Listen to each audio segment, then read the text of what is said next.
जय हिंद दोस्तों, स्वागत है आप सभी का अपने परिवार प्रत्युष क्लासेस पर। फ्रेंड्स, आज हम बिहार एसएससी सीजीएल 4 एएसओ के लिए प्रैक्टिस सेट करने वाले हैं और ये सेट नंबर 5 है और इससे पहले 4 और करा चुके हैं। तो अगर आप वो वीडियो नहीं देखें तो जरूर देखिएगा। और इसमें हम टोटल 150 सवाल कराएंगे, जिसमें से 75 जीके जीएस रहेगा और 25 मैथ रहेगा और 50 सवाल रीजनिंग का रहेगा। और पीडीएफ चाहिए तो पीडीएफ के लिए टेलीग्राम से जुड़ जाइए, वहाँ पे आपको इसका पीडीएफ मिल जाएगा। और आप कमेंट में जरूर बताइए कि कितना नंबर आ रहा है। और अगर आप हमारे चैनल पर नए हैं तो चैनल को सब्सक्राइब कीजिए, वीडियो को लाइक कीजिए और अपने दोस्तों के पास शेयर कीजिए। तो चलिए बिना देर के हुए शुरू करते हैं। पहला सवाल है कौन सा ग्लेशियर गौरी गंगा नदी का स्रोत है, जो काली नदी की एक महत्वपूर्ण सहायक नदी है। तो ये जो है ये हो जाएगा Milam glacier. Option A answer हो जाएगा इसका, मिलाम ग्लेशियर। और मिलाम हिमनद जो है वो उत्तराखंड के कुमायूं क्षेत्र में अवस्थित मुख्य हिमनद है। और काली नदी नेपाल और भारत के उत्तराखंड और उत्तर प्रदेश में बहने वाली एक प्रमुख नदी है काली नदी। और इसके बारे में कुछ बात करें तो भारत का सबसे बड़ा ग्लेशियर सियाचिन ग्लेशियर है। और जेमू ग्लेशियर सिक्किम राज्य में और कांगटो ग्लेशियर अरुणाचल प्रदेश में स्थित है। तो ये सब याद रखिएगा। और टिपरा ग्लेशियर उत्तराखंड राज्य में स्थित है। आगे सवाल है 2 नंबर, कह रहा है पृथ्वी के चुंबकीय क्षेत्र का उद्देश्य क्या है। तो पृथ्वी के चुंबकीय क्षेत्र का उद्देश्य जो है वो हो जाएगा पृथ्वी को सौर, वायु और ब्रह्मांडीय विकिरण से बचाना। ऑप्शन बी आंसर हो जाएगा इसका, ऑप्शन बी। और पृथ्वी का उच्च चुंबकीय क्षेत्र होने के कारण ही यह सौर वायु का प्रवाह सुनिश्चित करता है। और पृथ्वी के आंतरिक कोर में निकेल है, फेरस है, ये सब जो है वो थर्मल विद्युत धारा प्रवाहित होता रहता है और जिससे पृथ्वी का कोर उच्च चुंबक के जैसा व्यवहार करता है। आगे सवाल देखते हैं क्या है। 3 नंबर में सवाल है, कह रहा है निम्नलिखित में से कौन सी भारत में राष्ट्रीय राजमार्गों की एक विशेषता नहीं है। तो नहीं के बारे में बोल रहा है। तो ये हो जाएगा ऊंचाई वाले क्षेत्रों में सीमावर्ती सड़कों के निर्माण के लिए उपयोग किए जाते हैं। ऑप्शन सी आंसर हो जाएगा इसका, ऑप्शन सी। और ऊंचाई वाले क्षेत्रों और सीमावर्ती सड़कों का निर्माण सीमा सड़क संगठन द्वारा किया जाता है। और सीमा सड़क संगठन की स्थापना 7 मई 1960 को हुआ था। 7 मई 1960 को याद रखिएगा, इसका स्थापना किया गया था भारत सीमा सड़क संगठन का। और आगे सवाल देखते हैं क्या है। 4 नंबर में सवाल में कह रहा है लेटेराइट मिट्टी को खाली स्थान वाले क्षेत्र में विकसित होती है। तो लेटेराइट मिट्टी की बात करें तो ये होता है उच्च तापमान और भारी वर्षा। ऑप्शन डी आंसर हो जाएगा इसका, उच्च तापमान एवं भारी वर्षा वाले स्थान में होता है। और लेटेराइट मिट्टी को मखरला मिट्टी भी कहते हैं, मखरला मृदा। और लेटेराइट मृदा भींगी हुई स्थिति में काफ़ी मुलायम होता है। और लेटेराइट मृदा में लोहा तत्व अधिक पाया जाता है, जिसके कारण इसका रंग लाल होता है, लेटेराइट मिट्टी का रंग लाल होता है। और लेटेराइट मृदा अम्लीय होता है, ये सब याद रखिएगा। और वहीं लेटेराइट मृदा की बात करें तो पश्चिमी घाट, पूर्वी घाट, राजमहल की पहाड़ी, सतपुड़ा, विंध्य, गारो पहाड़ी, ये सब क्षेत्र में पाया जाता है लाल लेटेराइट मिट्टी, ये सब। आगे सवाल है 5 नंबर में, कह रहा है राष्ट्रीय राजमार्ग 44 भारत के कितने राज्यों और केंद्र शासित प्रदेशों से होकर गुजरता है। तो ये जो गुजरता है वो गुजरता है 12 से। ऑप्शन ए आंसर हो जाएगा इसका, 12। और NH 44 की कुल लंबाई 3745 किलोमीटर है। और आगे देख लेते हैं क्या है। पृथ्वी की धुरी क्रांतिवृत्त के तल पर किस कोण पर आनत है। तो ये जो है ये हो जाएगा 66 डिग्री अक्षांश। ऑप्शन डी आंसर हो जाएगा इसका, 66.5 डिग्री अक्षांश हो जाएगा, 66.5 डिग्री अंश। और पृथ्वी का परिक्रमा जो है वो 29.8 किलोमीटर प्रति सेकेंड के से होता है। और विषुवत वृत्त के उत्तर और दक्षिण को जो कहा जाता है, उत्तर को उत्तरी गोलार्ध और दक्षिण को दक्षिणी गोलार्ध कहा जाता है, ये याद रखिएगा।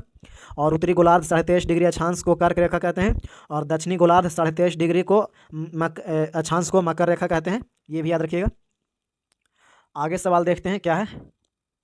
7 नंबर में कह रहा है निम्नलिखित में से कौन सा पश्चिमी घाटों के लिए प्रयुक्त स्थानीय नाम नहीं है। तो ये जो नाम नहीं है वो हो जाएगा तमिलनाडु की इलायची पहाड़ियाँ। ऑप्शन सी आंसर हो जाएगा इसका, ऑप्शन सी। और इसके बारे में बात करें तो पश्चिम घाट को महाराष्ट्र, गोवा और कर्नाटक में सह्याद्री के नाम से जाना जाता है। और दक्षिण में पूर्वी घाट एवं पश्चिमी घाट का मिलन बिंदु नीलगिरी की पहाड़ी है।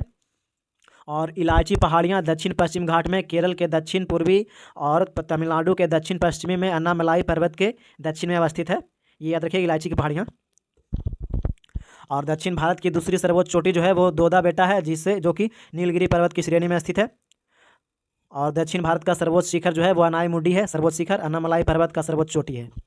तो ये सब याद रखिएगा। आगे सवाल है, भारत की जनगणना 2011 के अनुसार दशकीय जनसंख्या वृद्धि दर कितनी है? तो ये जो हो जाएगा 17.7%। ऑप्शन ए आंसर हो जाएगा इसका, 17.7%। और जनगणना 2011 के अनुसार 2001 से 2011 के दशकीय वृद्धि दर 17.7% रहा है। और फिर 2011 के अनुसार, जनगणना 2011 के अनुसार सर्वाधिक दशकीय वृद्धि दर वाला राज्य मेघालय है। और भारत में न्यूनतम दशकीय वृद्धि दर वाला राज्य नागालैंड है, जहाँ की जनसंख्या घनत्व नकारात्मक रहा है। 2011 के जनगणना में दर्ज किया गया था, -0.6% निगेटिव था, नकारात्मक। और सर्वाधिक दशकीय वृद्धि वाला केंद्र शासित प्रदेश दादरा एवं नागर हवेली है। और न्यूनतम दशकीय वृद्धि वाला केंद्र शासित प्रदेश जो है वो लक्षद्वीप है। आगे सवाल देखते हैं क्या है। और भारत में सर्वप्रथम जनगणना 1872 में लॉर्ड मेयो के कार्यकाल में शुरू हुआ था। 9 नंबर में कह रहा है, इनमें से किसकी लुप्तप्राय प्रजाति को बचाने के लिए 1936 में जिम कॉर्बेट नेशनल पार्क की स्थापना की गई थी? तो ये किया गया था Bengal tiger. Option A answer हो जाएगा इसका, बंगाल टाइगर। और Jim Corbett tiger reserve national park में कुल बाघों की संख्या 260 है, 2022 के डेटा के अनुसार, 2022 में गिनती किया गया था। और भारत का सबसे बड़ा राष्ट्रीय उद्यान हेमिस नेशनल पार्क लेह में स्थित है। और जिम कॉर्बेट नेशनल पार्क जो है वो रामगंगा नदी पर बहता है, रामगंगा नदी बहता है जिम कॉर्बेट नेशनल पार्क से। और भारत का सबसे बड़ा बाघ अभयारण्य नागार्जुन श्रीशैलम है, और इसका क्षेत्रफल 3558 वर्ग किलोमीटर है। तो ये सब याद रखिएगा। आगे सवाल है 10 नंबर में कह रहा है, निम्नलिखित में से कौन सा असम में स्थित नहीं है? तो कौन सा असम में स्थित नहीं है? तो ये हो जाएगा Dampa tiger reserve. Option A answer हो जाएगा इसका, डंपा टाइगर रिजर्व। तो डंपा टाइगर रिजर्व जो है वो मिजोरम में है, याद रखिएगा, मिजोरम में है। और असम का राष्ट्रीय उद्यान के बारे में बात करें तो काजीरंगा राष्ट्रीय उद्यान असम में है। और मानस नेशनल पार्क असम में है। डिब्रू सैखोवा राष्ट्रीय उद्यान असम में है। और नामेरी नेशनल पार्क असम में है। और ओरंग नेशनल पार्क असम में है। और फिर देहिंग पिटकाई उद्यान जो है वो असम में है। तो ये सब जो है वो असम के उस राष्ट्रीय उद्यान था। आगे देखते हैं क्या है। 11 नंबर सवाल में जो है वो मैथ है, तो इसका आंसर हम बताते हैं। इस PDF डाउनलोड करके आप बना लीजिएगा। इसका आंसर ये हो जाएगा 11 का ए। और वीडियो अच्छा लग रहा है तो वीडियो को लाइक कीजिए, चैनल को सब्सक्राइब कीजिए और अपने दोस्तों के पास शेयर कीजिए। Please support my channel. 12 के आंसर हो जाएगा ऑप्शन नंबर डी आंसर हो जाएगा इसका, 12 का। और 13 के आंसर हो जाएगा ऑप्शन नंबर बी, 13 के आंसर। और 14 की बात करें तो 14 के आंसर हो जाएगा ऑप्शन नंबर ए, 14 के आंसर। और 15 की बात करें तो 15 का हो जाएगा ऑप्शन नंबर ए, 15 के आंसर। और 16 में जो है वो कह रहा है, 16 नंबर सवाल में, जो कोशिकाएं विभाजित नहीं हो रही हों वे किस अवस्था पर हो सकती हैं? तो ये हो सकता है G0। ऑप्शन सी आंसर हो जाएगा इसका, G0, याद रखिएगा। और वयस्क जंतुओं में कुछ कोशिकाओं में विभाजित नहीं होता है, जैसे कि हृदय पेशियाँ, ये समय नहीं विभाजित होता है। आगे सवाल है 17 नंबर, कह रहा है पायरुविक अम्ल ग्लाइकोलाइसिस का मुख्य उत्पाद है, जिसके बहुत से उपचयी परिणाम हैं। वायुजीव परिस्थितियों में यह क्या निर्मित करता है? तो ये जो निर्मित करता है वो करता है एसिटल करता है, COA + CO2। Option C answer हो जाएगा इसका, ऑप्शन सी आंसर हो जाएगा। और आगे बात करें तो 18 नंबर में कह रहा है निम्न में से कौन व्युत्पन्न मात्रक नहीं है? तो व्युत्पन्न मात्रक की बात करें तो ये हो जाएगा विद्युत धारा। ऑप्शन डी आंसर हो जाएगा इसका, विद्युत धारा। और विद्युत धारा एक मूल राशि है, और इसे व्यक्त करने के लिए दूसरी राशियों की आवश्यकता नहीं पड़ता है विद्युत धारा को व्यक्त करने के लिए। और इसका SI मात्रक एम्पियर होता है, विद्युत धारा का SI मात्रक एम्पियर। तो ये सब याद रखिएगा। आगे सवाल है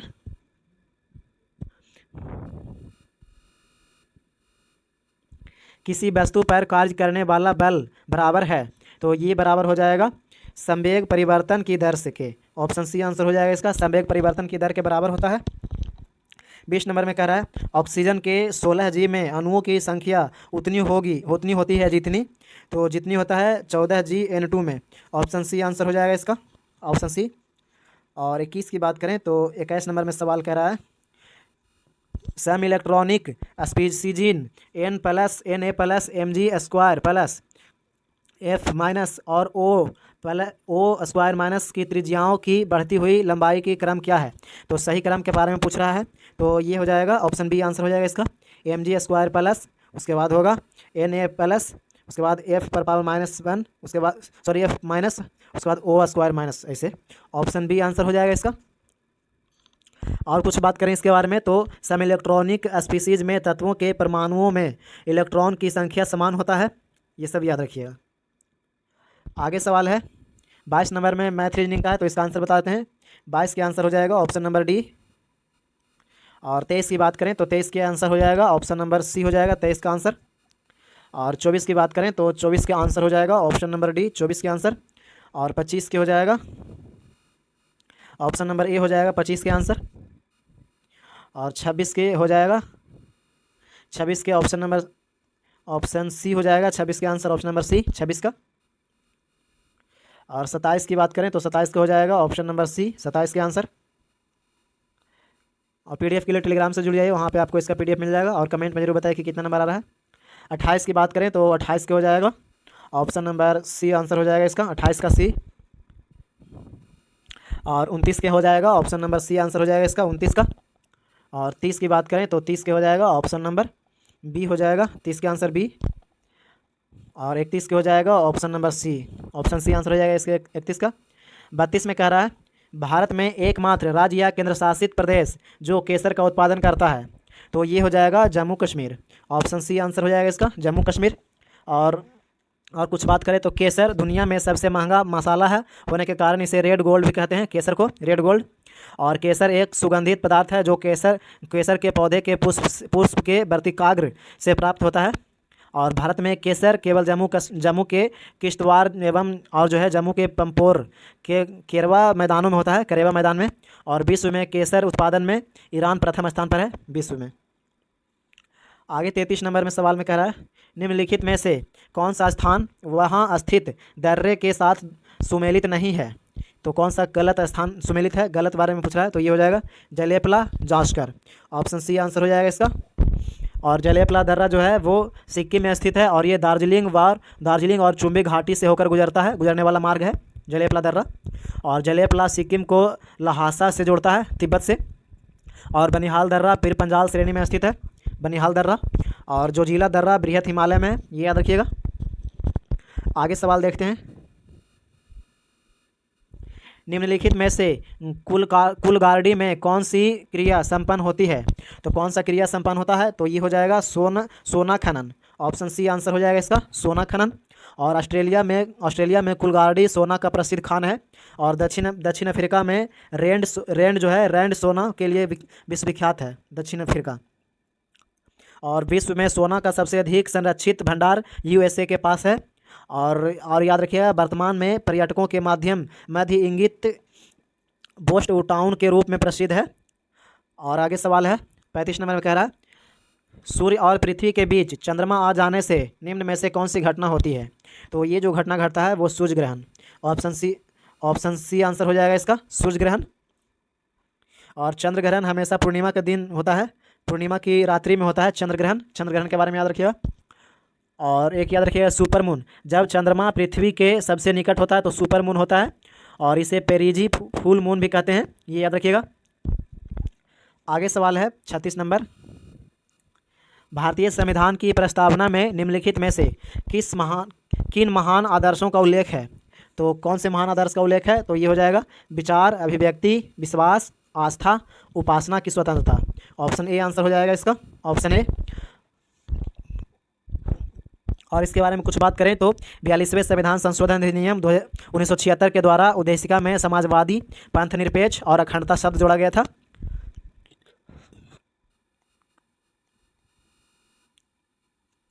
भारत में निम्नलिखित में से कौन सा राज्य के नीति निर्देशक सिद्धांतों का गांधीवादी सिद्धांत है, तो ये हो जाएगा ग्राम पंचायत का गठन करना, ऑप्शन डी आंसर हो जाएगा इसका। और इसके बारे में कुछ बात करें तो ग्राम पंचायतों का गठन और उन्हें आवश्यक शक्तियां प्रदान कर स्व सरकार की इकाई के रूप में कार्य करने की शक्ति प्रदान करता है। और ये ग्राम पंचायत का गठन अनुच्छेद 40 के द्वारा होता है। और अनुच्छेद 43 के तहत जो होता है वो ग्रामीण क्षेत्रों में कुटीर उद्योगों व्यक्तिगत या सहकारी के आधार पर कुटीर उद्योग को प्रोत्साहन करना अनुच्छेद 43 के तहत होता है। ये सब याद रखिएगा। और अनुच्छेद 44 में है, अनुच्छेद 44 के तहत समान नागरिक संहिता का संरक्षण करना है अनुच्छेद 44 में। और अनुच्छेद 50 के तहत न्यायपालिका को कार्यपालिका से अलग रखना होता है।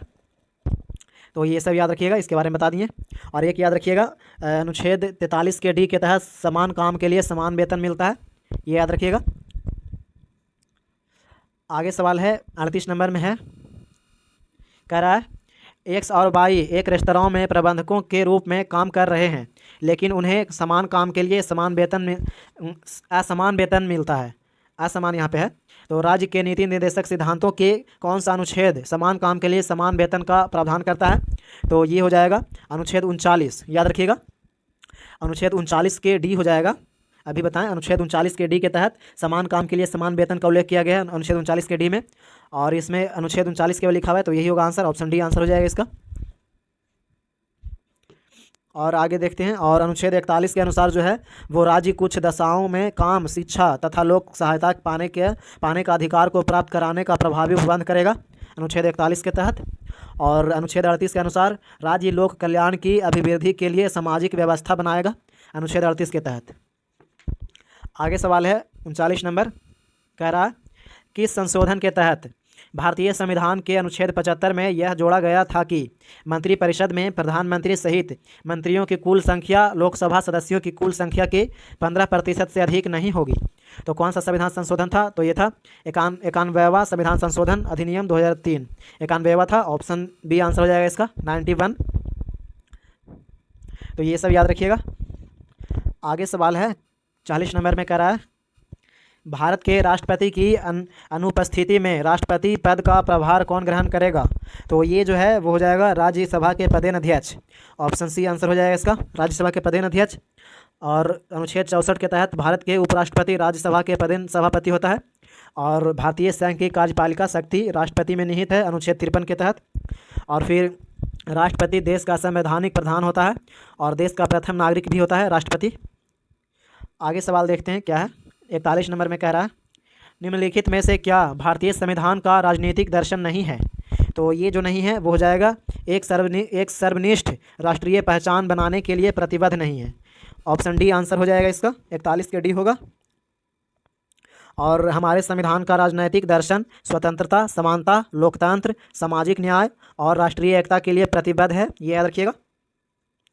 आगे सवाल देखते हैं 42 नंबर में रीजनिंग है, तो इसका आंसर हो जाएगा ऑप्शन नंबर सी।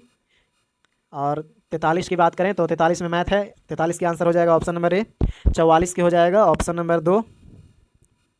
और 45 के आंसर हो जाएगा ऑप्शन नंबर ए हो जाएगा 45 के आंसर। और 46 की बात करें तो 46 के आंसर हो जाएगा ऑप्शन नंबर ए, 46 के आंसर। वीडियो अच्छा लग रहा है तो वीडियो को लाइक कीजिए, चैनल को सब्सक्राइब कीजिए और पीडीएफ के लिए टेलीग्राम से जुड़ जाइए, वहाँ पे आपको इसका पीडीएफ मिल जाएगा। आगे सवाल है 47 नंबर में, कह रहा है वृद्धि की माप कई प्रकार से की जा सकती है, इनमें से किस पैरामीटर को वृद्धि माप के लिए प्रयोग में लाया जाता है? तो इनमें से किस में लाया जाता है माप में? तो ये लाया जाता है कोशिका संख्या का बढ़ना, उसके बाद कोशिका आकार का बढ़ना साइज का, उसके बाद लंबाई तथा भार का बढ़ना, ऑप्शन डी आंसर हो जाएगा इसका, उपर्युक्त में से सभी। और वृद्धि कोशिका के आकार बढ़ने में होता है, ये याद रखिएगा, आकार में बढ़ने से होता है। और आगे सवाल है 48 नंबर में, कह रहा है नारियल के दूध में यह नहीं होता है। तो नारियल के दूध में जो नहीं होता है वो है साइटोकाइनिन, ऑप्शन सी आंसर हो जाएगा इसका, साइटोकाइनिन।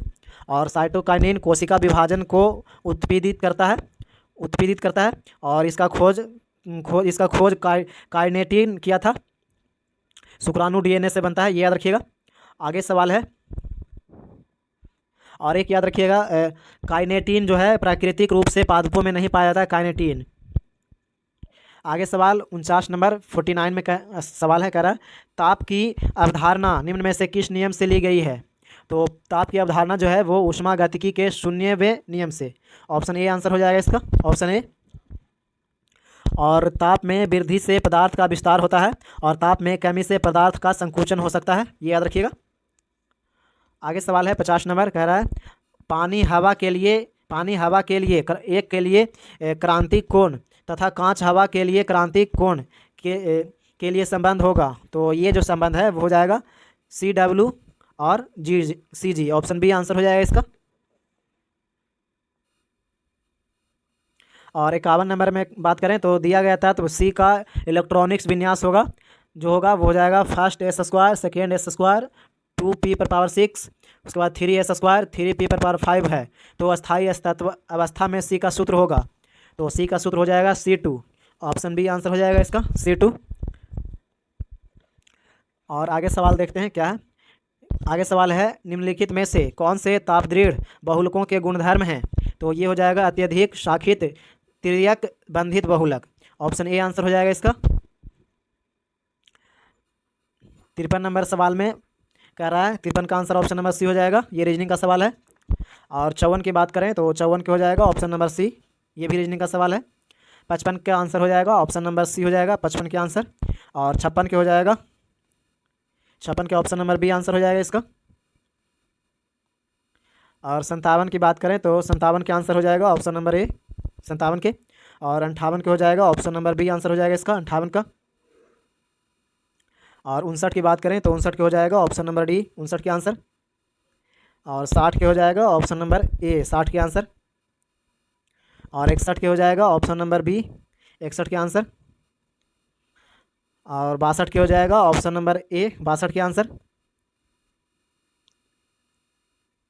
63 नंबर में सवाल में कह रहा है, भारत के संविधान के अनुच्छेद 129 के बारे में निम्नलिखित में से कौन सा कथन सही है? तो कौन सा कथन सही है ये पूछ रहा है। तो ये हो जाएगा, यह सर्वोच्च न्यायालय को अभिलेख न्यायालय होने का प्रावधान करता है। ऑप्शन बी आंसर हो जाएगा इसका 63 का। और कुछ बात करें तो अनुच्छेद 124 में उच्चतम न्यायालय की स्थापना और गठन से संबंधित है, अनुच्छेद 124।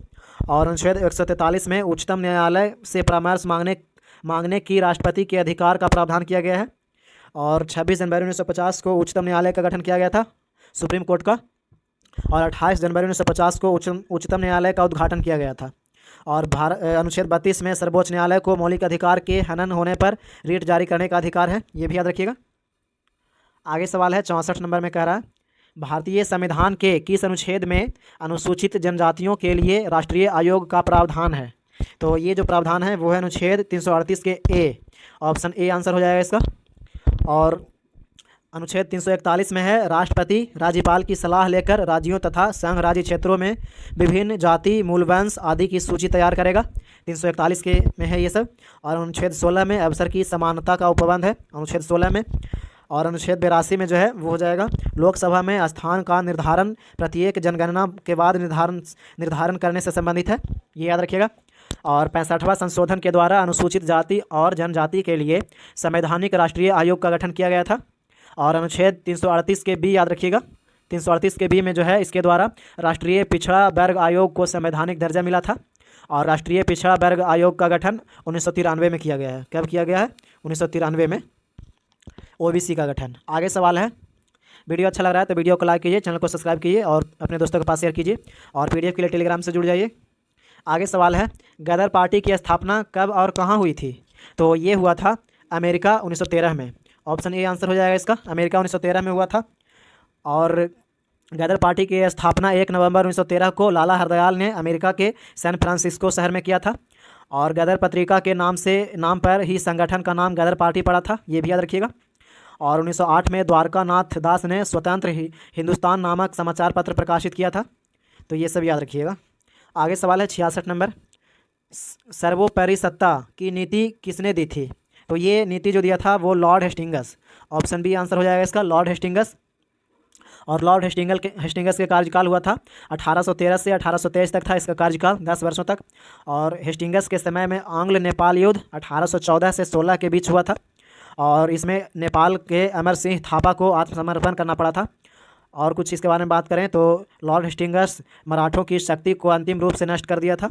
और फिर लॉर्ड हेस्टिंगस के समय 1822 का टेनेंसी एक्ट या फिर काश्तकारी अधिनियम लागू किया गया था लॉर्ड हेस्टिंगस के द्वारा ही, इसी के समय में। और एक याद रखिएगा, 1823 में अनुज्ञप्ति संबंधित नियम द्वारा समाचार पत्रों पर कठोर प्रतिबंध लगा दिया गया था। और एक याद रखिएगा लॉर्ड डलहौजी के बारे में, तो 1848 में व्यक्तिगत का सिद्धांत लागू किया था डलहौजी। आगे सवाल है 67 नंबर में कह रहा है, मुसलमान यदि खुश और संतुष्ट है तो भारत में ब्रिटिश शक्ति का महत्तम बचाव होगा, यह किसने लिखा? तो ये लिखा था W.W. Hunter. Option C answer हो जाएगा इसका, डब्ल्यू डब्ल्यू हंटर। और इंडियन मुसलमान पुस्तक 1871 में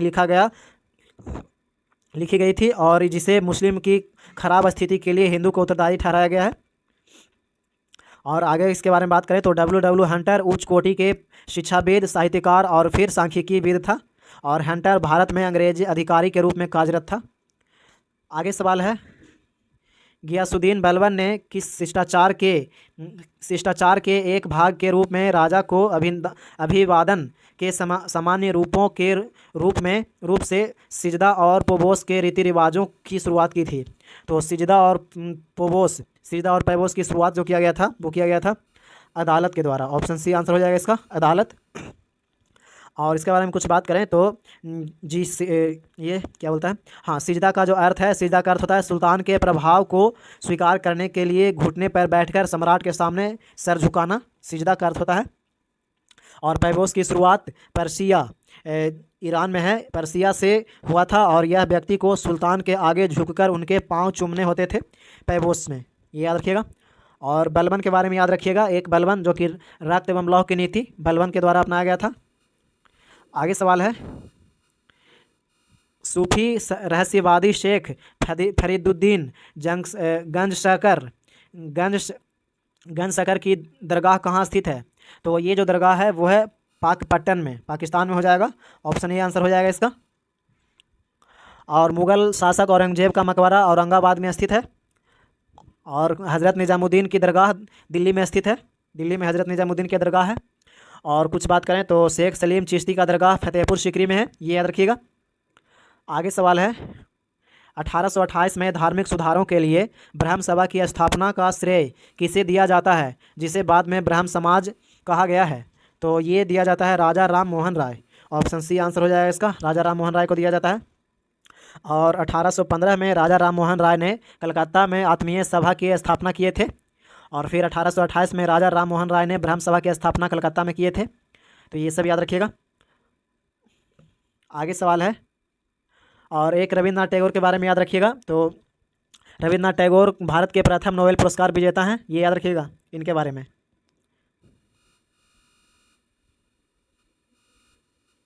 भारतीय संविधान का अनुच्छेद 72 निम्नलिखित में से किससे संबंधित है?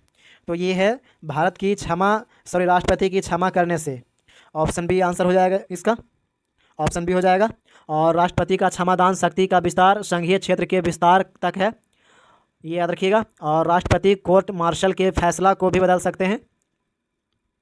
आगे सवाल है, गांधी द्वारा दी गई बुनियादी शिक्षा से संबंधित नई तालिक प्रतिवेदन जाकिर हुसैन द्वारा कब प्रस्तुत किया गया? तो ये प्रस्तुत किया गया था 1937 में। ऑप्शन बी आंसर हो जाएगा इसका, 1937।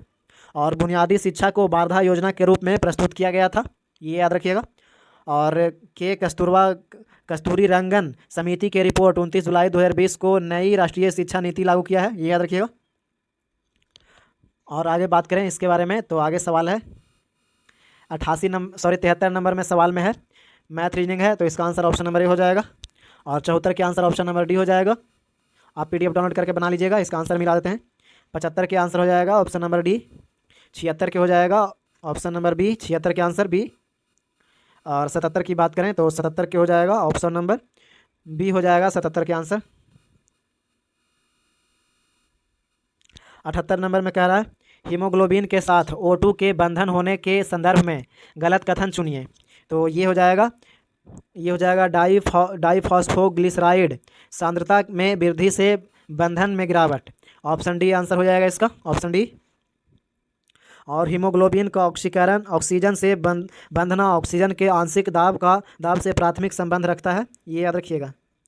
आगे सवाल है 79 में कह रहा है, हृदय की दूसरी ध्वनि डब का संबंध किस कपाट के बंद होने से है? तो ये हो जाएगा अर्धचंद्राकार कपाट। ऑप्शन बी आंसर हो जाएगा इसका, अर्धचंद्राकार कपाट। 80 नंबर में है, व्यक्तिकरण का सिद्धांत करता है। तो व्यक्तिकरण सिद्धांत क्या करता है? तो ये हो जाएगा तरंग प्रकृति। ऑप्शन सी आंसर हो जाएगा इसका, तरंग प्रकृति। विद्युत चुंबकीय तरंगे निम्न के द्वारा उत्पन्न की जाती है। तो ये उत्पन्न किया जाता है त्वरित आवेश के द्वारा। ऑप्शन सी आंसर हो जाएगा इसका, त्वरित आवेश। और विद्युत धारा में त्वरित इलेक्ट्रॉन विद्युत चुंबकीय तरंगें उत्पन्न करता है। आगे सवाल है, सिलिकॉन में इलेक्ट्रॉन धनी अशुद्धि को अपमिश्रित करने पर क्या बनता है? तो ये जो बनता है वो हो जाएगा एन प्रकार का अर्धचालक। ऑप्शन बी आंसर हो जाएगा इसका, एन प्रकार का अर्धचालक। सोनू का जन्म 15 जून 1992 को हुआ था। उनका जन्म सप्ताह के दिन किस दिन हुआ था? तो ये रीजनिंग का सवाल है, तो इसका आंसर हो जाएगा ऑप्शन नंबर ए हो जाएगा, सोमवार। और 84 की बात करें तो 84 को हो जाएगा ऑप्शन नंबर डी आंसर। और 85 के हो जाएगा ऑप्शन नंबर बी हो जाएगा 85 का आंसर। और 86 की बात करें तो 86 को हो जाएगा ऑप्शन नंबर डी आंसर, 86 का। और 87 की बात करें तो 87 को हो जाएगा, आगे देख लेते हैं ऑप्शन। 87 को हो जाएगा ऑप्शन नंबर ए, 87 का ये आंसर। और 88 के हो जाएगा ऑप्शन नंबर सी। और 89 की बात करें तो 89 का आंसर हो जाएगा ऑप्शन नंबर बी। और 90 के हो जाएगा ऑप्शन नंबर बी। 91 के हो जाएगा ऑप्शन नंबर सी हो जाएगा 91 के आंसर। और 92 की बात करें तो 92 को हो जाएगा option number C answer. 93 number में कह रहा है, भारत में डच ईस्ट इंडिया कंपनी की स्थापना कब हुई थी? तो ये हुआ था 1602 में। ऑप्शन बी आंसर हो जाएगा इसका, 1602। और उसके बारे में कुछ बात करें तो यूरोपीय व्यापारिक कंपनियों में सबसे पहले पुर्तगाली भारत आया था। और पुर्तगाली के बाद डच भारत प्रथम व्यापारिक कोठी 1605 में मसूलीपट्टनम में स्थापित किया था, ये याद रखिएगा। और अंग्रेजी ईस्ट इंडिया कंपनी 1599 में इसका स्थापना हुआ था। आगे सवाल है, बर्नाक्यूलर प्रेस अधिनियम भारत के किस वायसराय के कार्यकाल के दौरान लागू किया गया था? तो ये लागू किया गया था lord Lytton. Option D answer हो जाएगा इसका, लॉर्ड लिटन। और बर्नाक्यूलर प्रेस एक्ट या भारतीय भाषा समाचार पत्र अधिनियम 1878 में लॉर्ड लिटन के कार्यकाल में पारित किया गया था। और पायनियर अखबार ने बर्नाक्यूलर प्रेस एक्ट 1878 का समर्थन किया था। आगे सवाल है, 20 वर्षों के अंतराल के बाद ऐतिहासिक नागरिक निकाय चुनाव किस राज्य में आयोजित किया गया है? तो ये किया गया है नागालैंड। ऑप्शन ए आंसर हो जाएगा इसका, नागालैंड। आम चुनाव 2024 में कुल मतदान प्रतिशत कितना दर्ज किया गया? तो ये दर्ज किया गया है 65.79%। ऑप्शन बी आंसर हो जाएगा इसका, ऑप्शन बी। और यह प्रतिशत 17वीं लोकसभा चुनाव 2019 से 1.61% कम है। और आगे सवाल देखते हैं क्या है। 97 नंबर में कह रहा है, Indira Gandhi and the years that ट्रांसफॉर्मड India पुस्तक के लेखक कौन है? तो इसका पुस्तक के लेखक हो जाएंगे Shrinath Raghavan. Option A answer हो जाएगा इसका, श्रीनाथ राघवन। और यह पुस्तक भारत के लंबे 1970 के दशक के रूप में उनके राजनीतिक जीवन की पड़ताल करता है, याद रखिएगा। और एक शशि थरूर की बात करें तो शशि थरूर की 10 मई 2025 को प्रकाशित पुस्तक है our living constitution. Shashi Tharoor की ये पुस्तक है। और सोनिया गांधी का पुस्तक का नाम है राजीव वर्ल्ड। सोनिया गांधी की पुस्तक का नाम क्या है? राजीव वर्ल्ड, राजीवस वर्ल्ड है। और आगे देख लेते हैं सवाल क्या है। 98 नंबर में कह रहा है, भारत के किस हवाई अड्डे को पर्यावरण संरक्षण के प्रतिष्ठित जीरो वेस्ट टू लैंडफिल सम्मान से सम्मानित किया गया है? तो ये सम्मानित किया गया है तिरुवनंतपुरम अंतर्राष्ट्रीय हवाई अड्डा को। ऑप्शन ए आंसर हो जाएगा इसका। आगे सवाल है, सशस्त्र सीमा बल एसएसबी के नए महानिदेशक किसे नियुक्त किया गया है? तो ये नियुक्त किया गया है Sanjay Singhal. Option A answer हो जाएगा इसका, संजय सिंघल को। और सशस्त्र सीमा बल एसएसबी का स्थापना 1963 में हुआ था। भारत के किस राज्य में भारत का पहला बाघ अभयारण्य बायोस्फीयर स्थापित किया गया है? तो ये किया गया है उत्तराखंड में। ऑप्शन डी आंसर हो जाएगा इसका, उत्तराखंड, डी आंसर। वैश्विक शांति सूचकांक 2025 में 163 देशों में भारत का स्थान क्या रहा है? तो ये रहा है 116 नंबर। ऑप्शन डी आंसर हो जाएगा इसका, 116।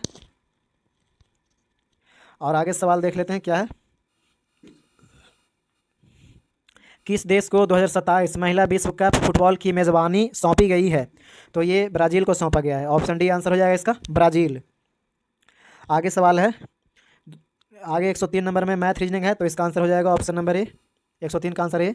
और 104 की हो जाएगा ऑप्शन नंबर सी। और 105 की हो जाएगा ऑप्शन नंबर ए। और 106 की बात करें तो 106 की हो जाएगा ऑप्शन नंबर बी। और 107 की हो जाएगा ऑप्शन नंबर डी।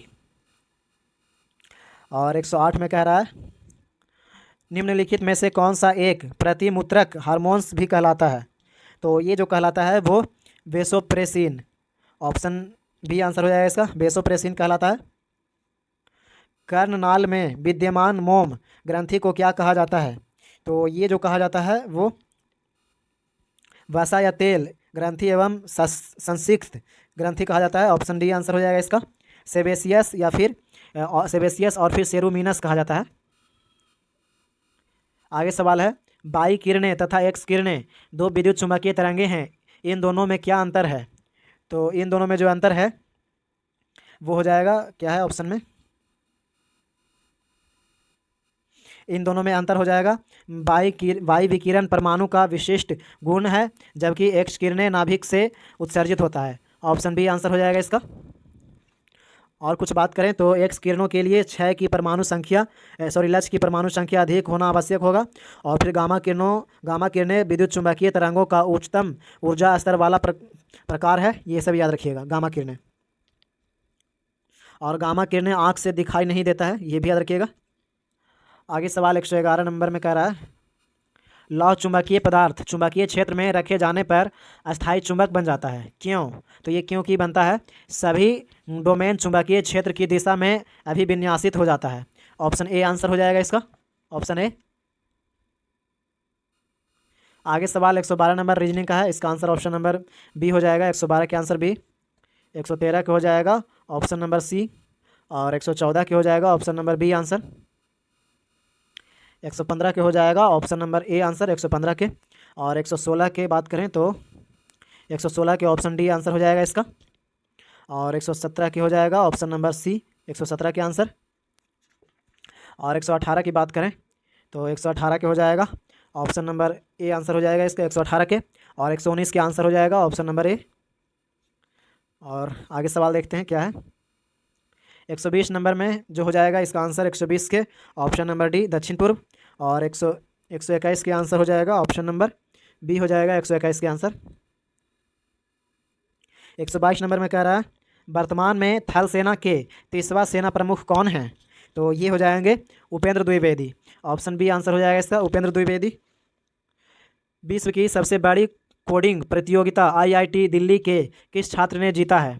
तो ये जीता है कलश गुप्ता। ऑप्शन बी आंसर हो जाएगा इसका, कलश गुप्ता। देवनागरी लिपि में मूल कितने चिन्ह हैं। तो मूल चिन्ह की बात करें देवनागरी लिपि में 45 है। ऑप्शन बी आंसर हो जाएगा इसका 45। और कुछ बात करें तो देवनागरी लिपि को लोकनागरी लिपि भी कहते हैं। और देवनागरी लिपि बाईं से दाईं की ओर लिखा जाता है। 125 नंबर सवाल कह रहा है अंग्रेजों ने अवध पर कब कब्जा कर लिया था। तो ये किया था 1856 में। ऑप्शन ए आंसर हो जाएगा इसका 1856। और बाजिद अली शाह अवध का अंतिम नवाब था, ये याद रखिएगा। और बाजिद अली शाह को नज़रबंद कर कलकत्ता में रखा गया था। और बाजिद अली शाह ठुमरी में निपुण हुआ था। आगे सवाल है स्वामी दयानंद सरस्वती ने एक संगठन की स्थापना की है जिसने हिंदू धर्म में सुधार का प्रयास किया, कि इसकी स्थापना किए थे। तो ये कौन सा संगठन था। तो ये था Arya Samaj. Option D answer हो जाएगा इसका, आर्य समाज की स्थापना कौन किए थे, स्वामी दयानंद सरस्वती। और इसके बारे में बात करें तो 1875 में दयानंद सरस्वती ने बम्बई में आर्य समाज की स्थापना किए थे 1875 में। और फिर स्वामी जी ने वेदों को ईश्वरीय ज्ञान मानते हुए वेदों की ओर लौटो का नारा दिए थे। स्वामी दयानंद सरस्वती वेदों की ओर लौटो नारा दिए थे। 127 नंबर में कह रहा है निम्नलिखित में से कौन सा देश लुसोफोनिया खेलों का हिस्सा नहीं है। तो लुसोफोनिया खेलों का हिस्सा नहीं है कौन सा देश। तो ये हो जाएगा जर्मनी। ऑप्शन सी आंसर हो जाएगा इसका, जर्मनी। 128 नंबर में कह रहा है कीव किस देश की राजधानी है। तो कीव जो है यूक्रेन की राजधानी है। ऑप्शन डी आंसर हो जाएगा इसका, यूक्रेन की राजधानी कीव है। और ब्रुनोई की राजधानी बंदर सेरी बेगाबान हो जाएगा, ब्रुनोई की राजधानी। और बुरुंडी की राजधानी गिटेगा हो जाएगा। ये सब याद रखिएगा। और बुल्गारिया की राजधानी सोफिया हो जाएगा, बुल्गारिया की राजधानी, बुल्गारिया का। आगे सवाल है 129 number. Gone with the wind पुस्तक के लेखक कौन है? तो गॉन विद द विंड पुस्तक के लेखक मार्गरेट मिशेल हैं। ऑप्शन डी आंसर हो जाएगा इसका, मार्गरेट मिशेल। और gone with the mid Margaret Mitchell द्वारा लिखा गया एक उपन्यास है और ये पहली बार 1936 में प्रकाशित हुआ था और 1937 में मिशेल को इस पुरस्कार के लिए पुलित्जर पुरस्कार भी मिला था। आगे सवाल है 130 नंबर। केंद्र सरकार की पहल योजना निम्न में से किससे संबंधित है? तो ये संबंधित है उपभोक्ता के खाते में एलपीजी सब्सिडी हस्तांतरण। ऑप्शन ए आंसर हो जाएगा इसका, ऑप्शन ए। 131 नंबर सवाल। प्रधानमंत्री के रूप में नरेंद्र मोदी का पहला विदेशी दौरा किस देश में किया गया था? तो ये किया गया था भूटान। ऑप्शन सी आंसर हो जाएगा इसका, भूटान। और प्रधानमंत्री बनने के बाद नरेंद्र मोदी भूटान के राजा जिग्मे खेसर नामग्येल बनने के बाद नरेंद्र मोदी भूटान के यात्रा किए थे और इसका जो थे वो 15 और 16 जून 2014 को भूटान की यात्रा पर गए थे। आगे सवाल है 132 नंबर में रीजनिंग है, इसका आंसर हो जाएगा ऑप्शन नंबर बी। और 133 की बात करें तो 133 का आंसर हो जाएगा ऑप्शन नंबर डी। और आप पीडीएफ डाउनलोड करके बना लीजिएगा, वहाँ से आपको टेलीग्राम पे से जुड़ जाए, वहाँ पे आपको इसका पीडीएफ मिल जाएगा। और 134 की बात करें तो 134 का आंसर हो जाएगा ऑप्शन नंबर बी। और 135 का आंसर हो जाएगा ऑप्शन नंबर बी। और 136 के आंसर हो जाएगा ऑप्शन नंबर ए हो जाएगा 136 के आंसर। और 137 के हो जाएगा ऑप्शन नंबर बी हो जाएगा 137 के आंसर। 138 में कह रहा है 138 में कह रहा है कॉर्टिसोल किससे स्रावित होता है? तो कॉर्टिसोल की बात करें तो ये स्रावित होता है अधिवृक्क से, एड्रीनल से। ऑप्शन सी आंसर हो जाएगा इसका, कॉर्टिसोल किससे स्रावित होता है? तो एड्रीनल से। 139 में कह रहा है निम्न अभिक्रियाओं में से किसका परिणाम अत्यधिक ऊर्जा का उत्सर्जन होगा? तो ये हो जाएगा एक परमाणु दो लघुत्तर परमाणुओं में विखंडित होता है जिनका संयुक्त द्रव्यमान मूल परमाणु के द्रव्यमान से कम है। ऑप्शन सी आंसर हो जाएगा इसका। 140 नंबर सवाल में कह रहा है ग्रेफाइट खाली स्थान की उपस्थिति के कारण विद्युत का सुचालक होता है। तो ग्रेफाइट जो है वो मुक्त संयोजी इलेक्ट्रॉन की उपस्थिति के कारण होता है। ऑप्शन बी आंसर हो जाएगा इसका। और ग्रेफाइट कार्बन का खादान अप्रूप है, ये याद रखिए, खादर अप्रूप। और ग्रेफाइट की महो स्केल पर कठोरता 1 से 2 होता है और इसका गलनांक 3650 डिग्री सेल्सियस होता है ग्रेफाइट का गलनांक। और ग्रेफाइट के संरचना जो होता है वो षष्ठफलकीय होता है। 141 नंबर सवाल के आंसर हो जाएगा ऑप्शन नंबर ए 141 के आंसर। और 142 के आंसर हो जाएगा ऑप्शन नंबर सी। और 143 के हो जाएगा ऑप्शन नंबर सी हो जाएगा 143 के आंसर। और 144 की बात करें तो 144 के हो जाएगा ऑप्शन नंबर बी आंसर। और 145 के हो जाएगा ऑप्शन नंबर ए आंसर 145 में। और 146 की बात करें तो 146 के हो जाएगा ऑप्शन नंबर डी आंसर। और 147 के हो जाएगा ऑप्शन नंबर डी हो जाएगा 147 के आंसर। 148 की बात करें तो 148 के हो जाएगा ऑप्शन नंबर ए आंसर। और 149 में कह रहा है तमिलनाडु का तमिल से वही संबंध है जो आंध्र प्रदेश का। तो आंध्र प्रदेश का जो संबंध है वो हो जाएगा तेलुगु से। ऑप्शन ए आंसर हो जाएगा इसका। और 149 नीचे सूचीबद्ध किए गए समाचार खेलों में से 3 किसी तरह से संगत हैं और 1 असंगत है, इसका चयन करें। तो ये हो जाएगा असंगत जो है वो हो जाएगा बैडमिंटन। ऑप्शन डी आंसर हो जाएगा इसका, बैडमिंटन। तो ये था Bihar ASO practice set, ASO के लिए प्रैक्टिस सेट। और बिहार एसएससी इंटर लेवल के लिए भी इंपॉर्टेंट है, ये बहुत ही इंपॉर्टेंट। और अगर आप हमारे चैनल पर नए हैं तो चैनल को सब्सक्राइब कीजिए, वीडियो को लाइक कीजिए और अपने दोस्तों के पास शेयर कीजिए। और पीडीएफ के लिए टेलीग्राम से जुड़ जाइए, वहाँ पे आपको इसका पीडीएफ मिल जाएगा। मिलते हैं अगले वीडियो में। जय हिंद, जय भारत।